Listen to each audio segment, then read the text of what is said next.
Today I have a story for you, and this story is about the Hare, the goddess of the spring and the egg. And so if you all gather around and find a place that's comfortable to sit, then I'll begin. So many years ago, the animals had a meeting in the forest, and it was declared that the goddess of spring herself was coming to visit the animals. And they were all so excited because they all loved the spring goddess, and they all ran away to try to find something they could give to the goddess to show how much they loved her and how much they appreciated the goddess. Now, some of the animals were rich and others were poor. And little Hare, well, he didn't have a lot, but still he loved the goddess, and he wanted to show his appreciation and how much the goddess meant to him.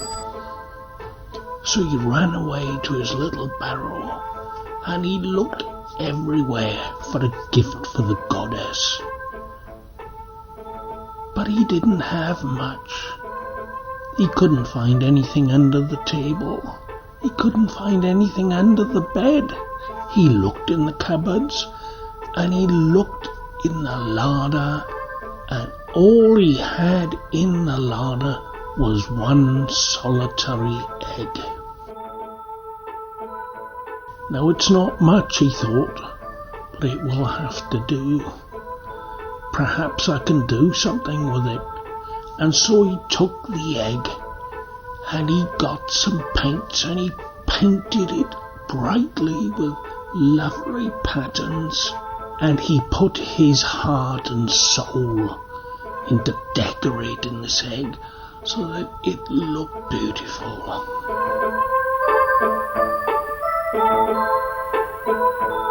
So the day then came when the goddess was to visit the woods, and Hare went along with his egg.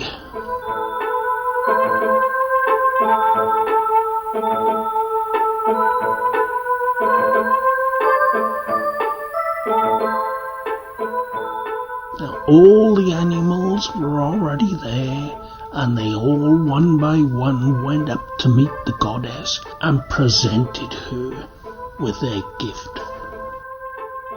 They had gifts of gold and gifts of silver and jewellery and beads, but all poor little Hare had was his one solitary egg. And when it came to his turn to present his gift,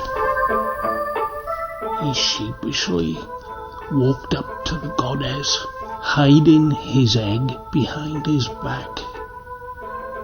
And the goddess looked at him and said, "What are you hiding, little Hare?" And so the Hare showed the goddess the little egg that he had decorated and made for the goddess. He expected the goddess to look and frown, but instead the goddess proclaimed that this was the best gift of all. She said this was the gift of love, as she knew that this was the only thing the little Hare had, and he had spent so much time working on it and decorating it to make it look so beautiful for the goddess. And so the goddess proclaimed that the Hare should be her very special animal that represented her throughout the animal kingdom during the festival of Ostara.